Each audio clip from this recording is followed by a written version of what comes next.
Welcome. I'm Dr. Julie Shannon, speaker and author. You're listening to The Bearing Life, a podcast that provides practical steps, meaningful conversations, authentic stories, and real-life solutions.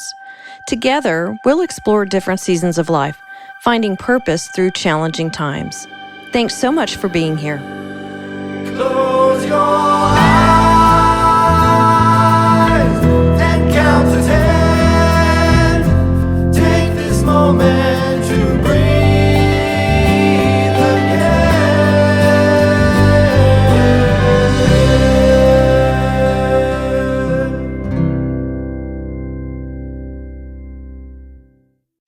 Hi, everyone. Welcome to the Bearing Life podcast. I am thrilled to again have with me Dr. Les Carter.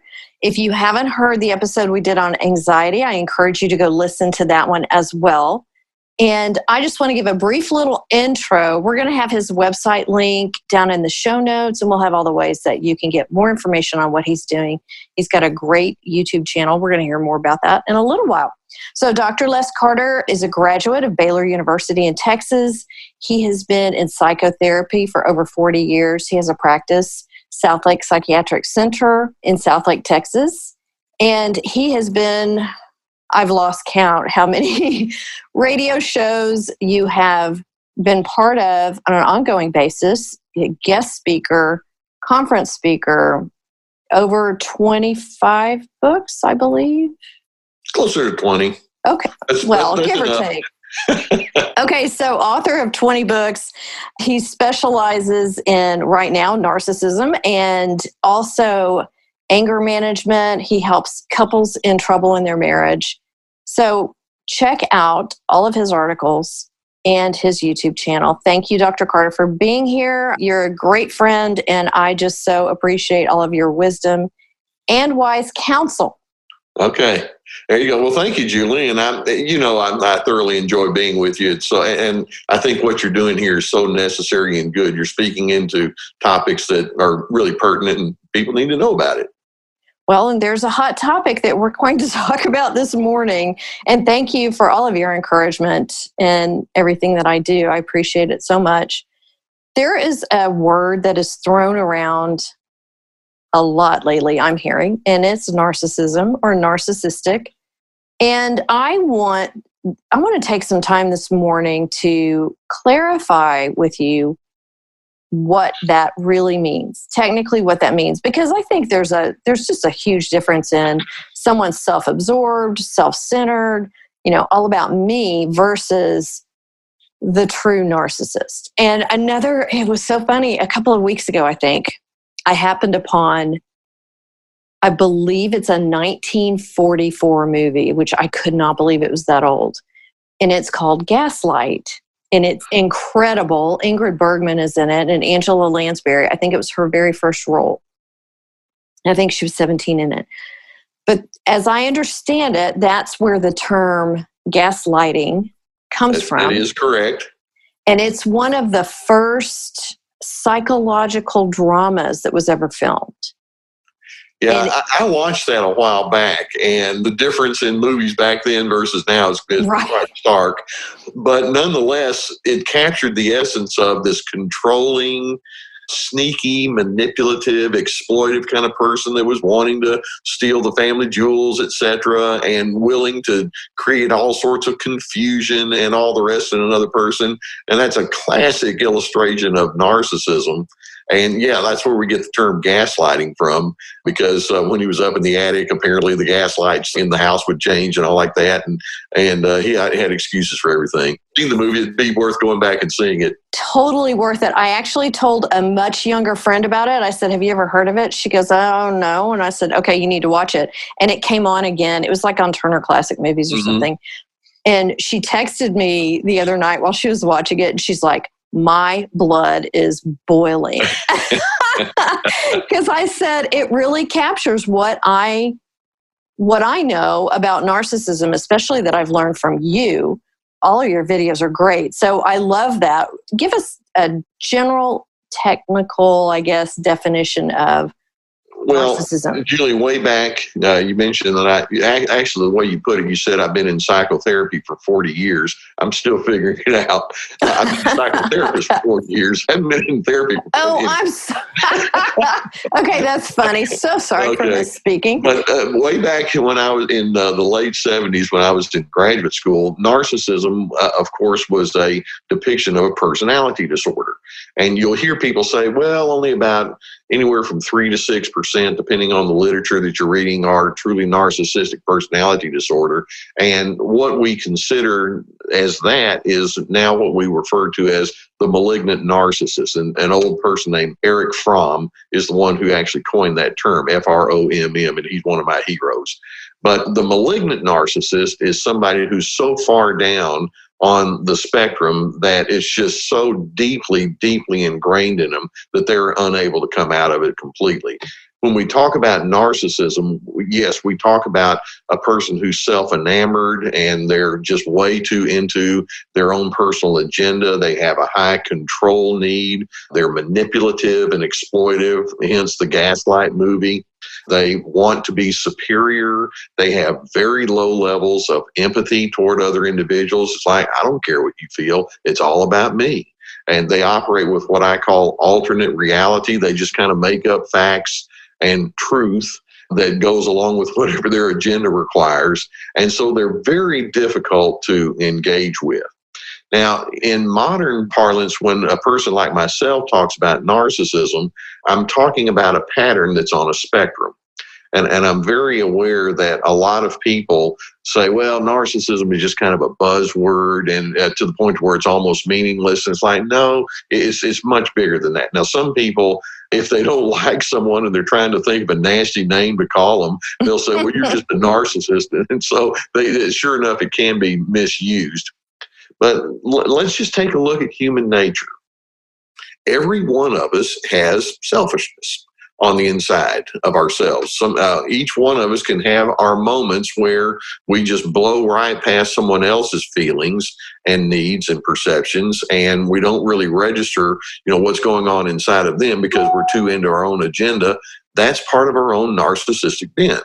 We all have times when we want to be in control, and sometimes we can be stubborn or rigid or inflexible or pushy, and so that's part of our narcissistic bent. Sometimes we can be defensive, and defensiveness is a huge indicator of whether a person's narcissistic or not. We all have it, but it's a matter of degree as to how severe it actually becomes, and healthy individuals will own it, and they'll say, you know what, you're right. I do have some of those inclinations and I want to do something about it. And so if I can use kind of a numerical way of describing it, the malignant narcissist is down at the 95% level of the spectrum. Okay. But some people may have, let's say, a 20% level of narcissism. It's there. Sometimes they pop out with controlling or insensitive comments or attitudes, but as a general rule, they contain it pretty well. And it's minimal. It doesn't define who they are, and they're able to override it with much better and cleaner alternatives. Some people may be at the 40% level, where it's like, well, it's a whole lot more prominent. And then some people are at the 62% level or the 75% level. And if you can think of it in those kind of terms, you see that it's a pattern on a spectrum. And so it's kind of hard to put a measuring rod on this, but if somebody's, let's say, at the 50% level and above, then they're pretty deep into the narcissism. In other words, more often than not, when they interact with others, they interact with that controlling and selfish and non-empathetic way. That becomes problematic, and it becomes more and more of a defining feature of who they are. So that's kind of a general overview of what we're talking about. That really helps me with that numeric scale, just kind of picturing that and having an understanding, because one of my challenges has been, what does it really mean? Because, I mean, you were listing off the things. I can be really stubborn. I can be defensive. I'm like, oh my gosh, wait.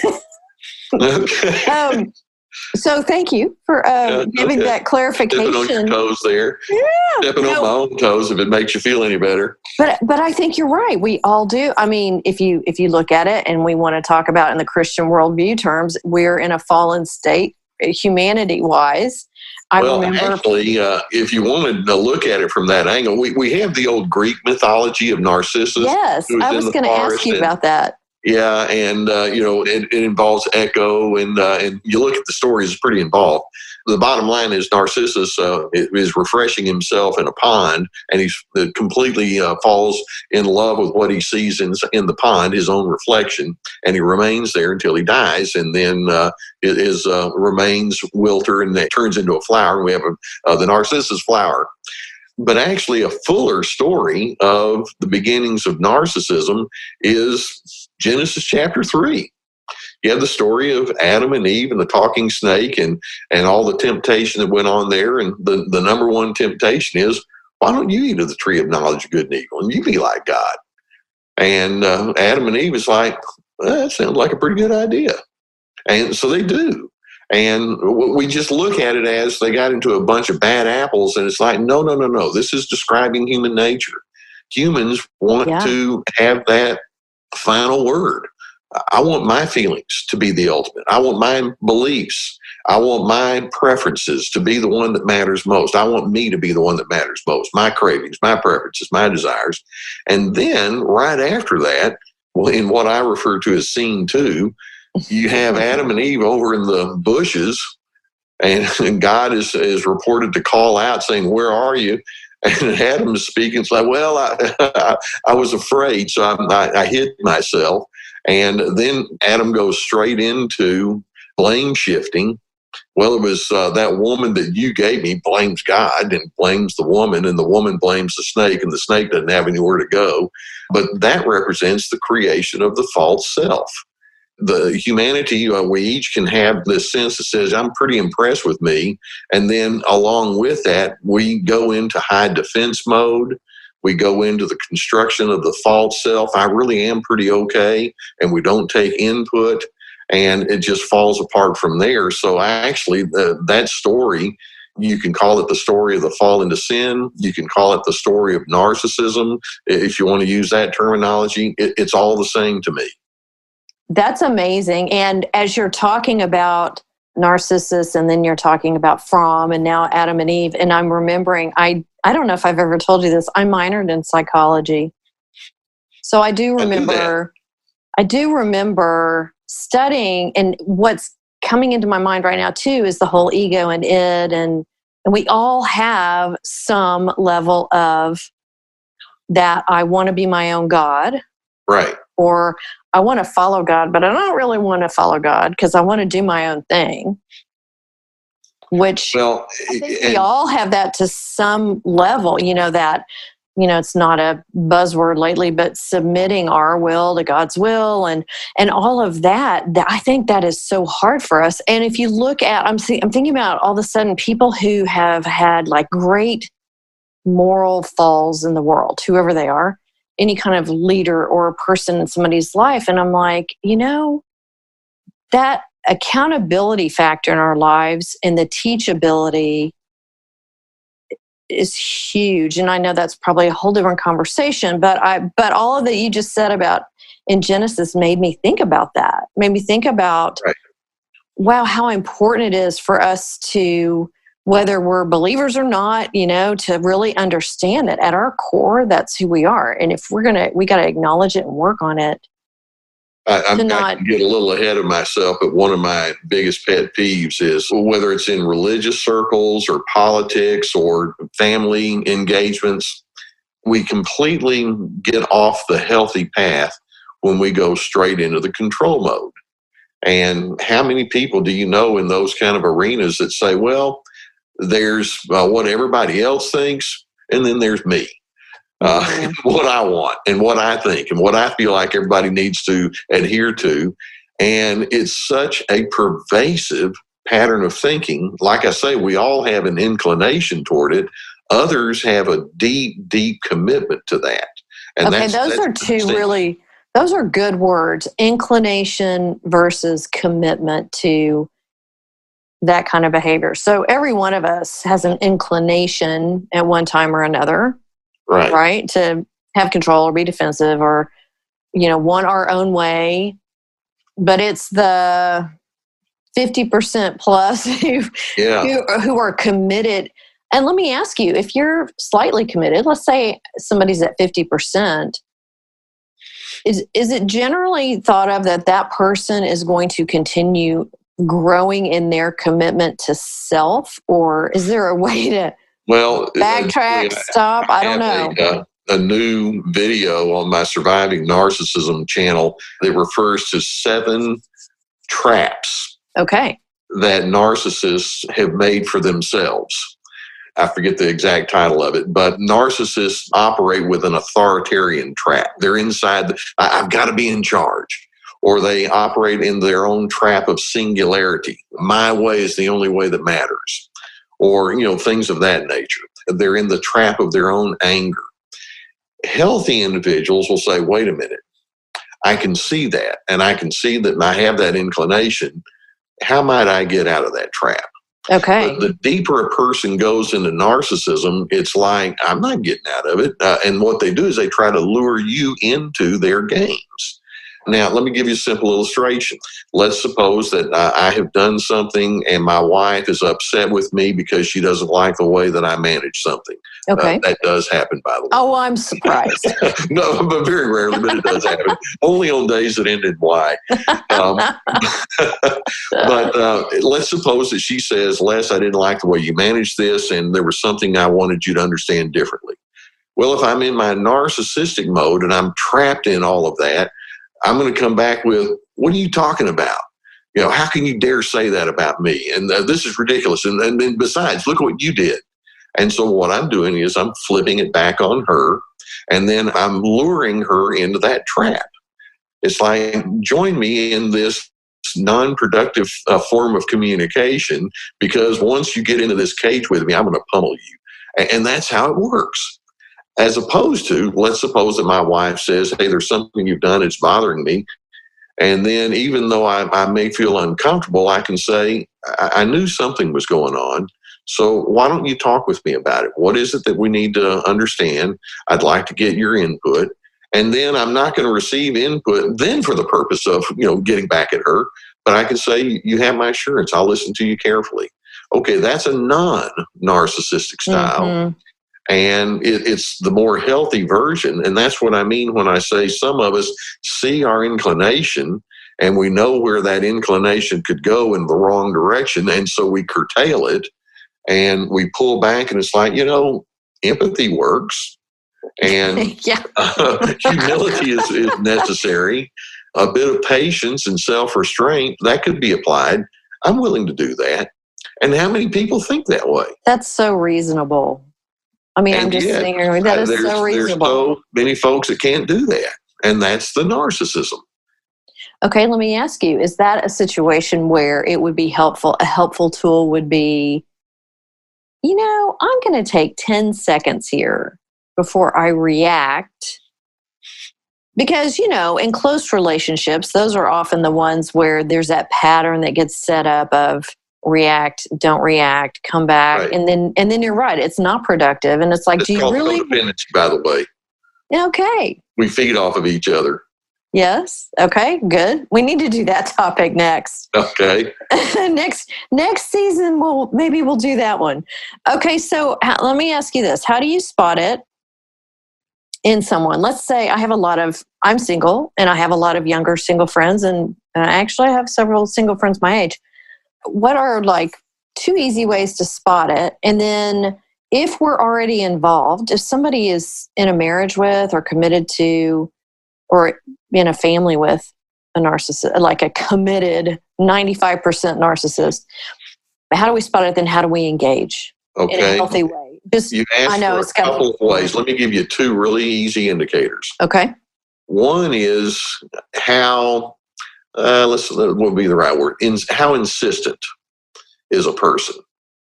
When you have that narcissistic bent, your tone of voice tends to become more insistent and persuasive and coercive and convincing. And when you have that kind of form of communication, then you're just going straight into your control mode. Okay. It's like I hear that. You're going into the narcissism realm right there. Okay. And so how much of that insistence is there? And then the second biggest indicator that you're going into narcissism is a lack of curiosity about the other person's feelings. In other words, no empathy. So, like a concrete example, if I don't know somebody very well, how would they show that to me? Well, let's suppose that you're talking about something, and as you are talking, you realize, I don't think the same as you. And in fact, I'm not comfortable with where you're coming from. I can go into my stubborn mode. I can say, well, I can become argumentative, or I can say, you and I, we see things differently. What's your backstory? And I'm thinking, how did you arrive at this? Or I can tell that this upsets you, or I can tell that you feel really happy about this. I'd like to know you better. That's empathy.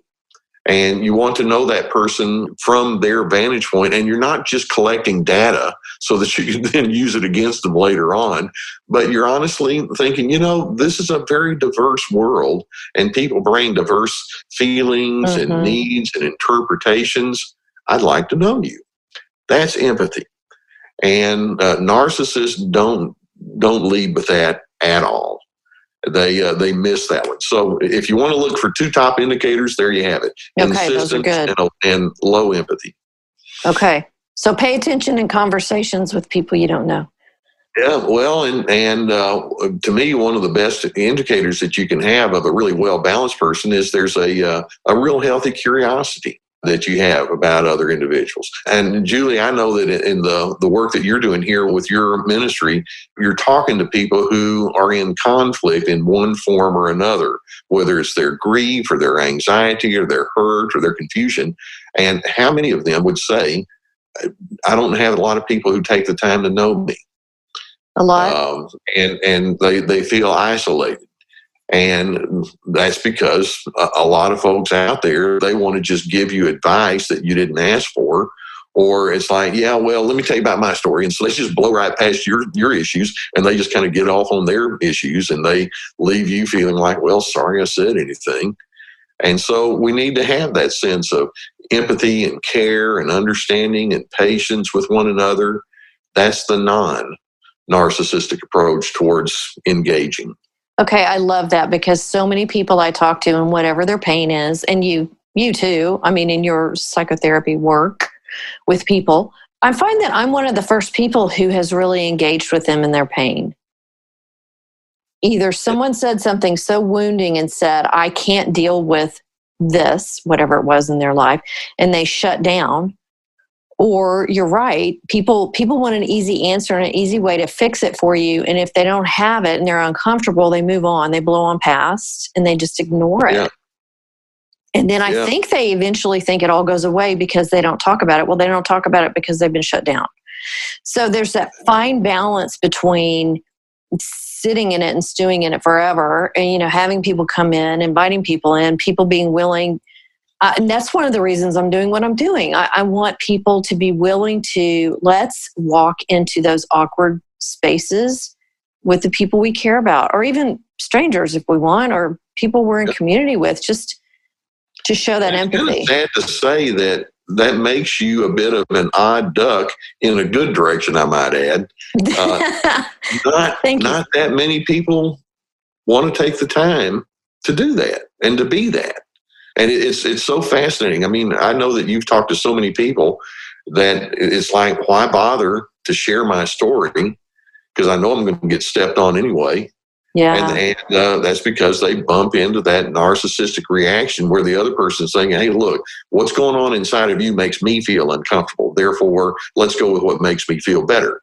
Oh, that's so good. Sitting in there with you and saying, I know that you are struggling. I'd like to know you more fully. Tell me more about it. Okay, so working on our own individual empathy helps move us away from narcissistic inclinations for those who they're very low on the scale, but still we want to work on ourselves and become better people all along in life. Right. Okay, so I know we need to wrap up, but I want to hear from you real quick about what are some healthy ways to engage with someone we are committed to, whether it's in our family, in a marriage, is there a healthy way to engage with an intentional narcissist, malignant narcissist who's way up on the scale? Yeah. And maybe even probably unwilling to see there's any empathy needed. Well, I'm going to pull out another word that's commonly used now in psychotherapy that some folks don't all the way understand, is the word boundaries. We need to have good boundaries, relationship boundaries. And by that, I mean, you need to start with your own definition of who you are. What do you believe is wise and healthy? And then as you compare your set of beliefs and values and standards that you're drawing from, and then you compare it to someone else and they're not coming from that same place, stay inside your boundaries anyway. Stay inside your own definition of you. So if someone comes along and says, I think you're an idiot and you're no good and I can't stand it when you tell me about your personal stuff, well, my boundary says, well, my definition of me is not that. I have an understanding that I have dignity. And in fact, I have a little mantra, Dr. C, DRC stands for dignity, respect, and civility. And so I'm gonna live inside my own dignity. I'm going to have a sense of self-respect. I'm going to have a civility in the way that I deal with folks. And if somebody wants to be insensitive, that's on them. But I'm living inside of my definition of me. Oh, my word. That is so good and helpful. How many people, I myself included, and people I know, I have times where I don't feel that. Like I should be that. You know, when you encounter someone who's that strong personality, sometimes, I mean, you know, I've had to deal with my own codependency stuff in life. And sometimes it feels like, oh, I'm not worth, well, yes, I am. And yes, you are. And yes, everybody is. Dignity, respect, and civility. Right. And one of the things that happens when you're engaging with a strongly narcissistic person is they want to pull you into their style with them. And before you know it, you're acting every bit as ugly as they are. And I don't want to do that. You don't define me. I define me. And so that's how you come against it. And so it's one thing to say, these are my beliefs, but then it's another thing to say, and now I have to zero in on the different potential lifestyle events that might require me to be more firm. I call it calm firmness. More firm about who I am and how I'm going to conduct my life. I don't feel the need to argue excessively. I don't feel the need to plead my case. I do feel the need to say, well, this is what I am. And you don't necessarily have to say it out loud, but if you like it, that would be wonderful. And if you don't, I'm still going to be me anyway. And that's so good, that good self-talk, healthy, that we all need. Right. Wow. Okay. Thank you. I think these are great things to think about and work on and be aware of. Well, and obviously we could go in so many different directions with this topic, as you can see. And so the deeper you understand this whole bent towards self-absorption and the many ways that it plays out, then the more you realize, okay, I've got my work cut out for me to make sure that I have my well-conceived belief about what a healthy life is. And I'm not going to let somebody who's in that narcissistic pattern, I'm not going to let them pull me out of that. Well, okay. And one more little observation. I think that our isolation of the last year in 2020 and screen time and social media, in my uneducated in this realm person wants to say, is we have just been creating little mini narcissists. I mean, all of us, we've all become more towards that bend. I'm not saying we're all malignant narcissists, but I'm saying I think the more we get involved in our own beliefs and our own things, and we only look at the things that we want to know about, and then we become very much about what you were talking about a little while ago about this is right, I'm right, this is what I've seen, and then we're throwing things out there. So I love this and encourage me and everyone else to do that self-work, work on the empathy. Well, if the words that we're speaking here today will prompt somebody to do that kind of self-reflecting that you're describing there, then we've accomplished something, haven't we? Yay! Okay, one word to leave us on. What's the one thing you want everybody listening to walk away with? One word. Well, it doesn't have to be one word. Just one thought. How about self-respect? And I respect me, And in doing so, that means that I want to respect you too, because you can't give something away until you have it within yourself first. And so let's anchor in that. That is awesome. Thank you so much again for your wisdom. Okay, well, and for spending time with us. Julie, I'm so pleased with what you're doing and the way that you're speaking into so many different issues. So thanks for having me. I'm just so appreciative of you and your friendship and your all your work. So everybody check everything out. We'll put the links on.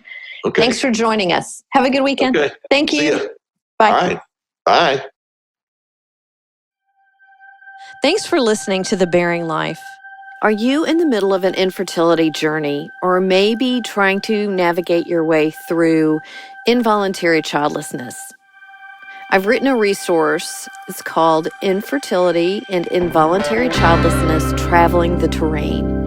It's up on Amazon right now, available as an ebook, and recently we finished the paperback version. I so hope it helps you know you are not alone. Until next time, take a breath and take that next defining step.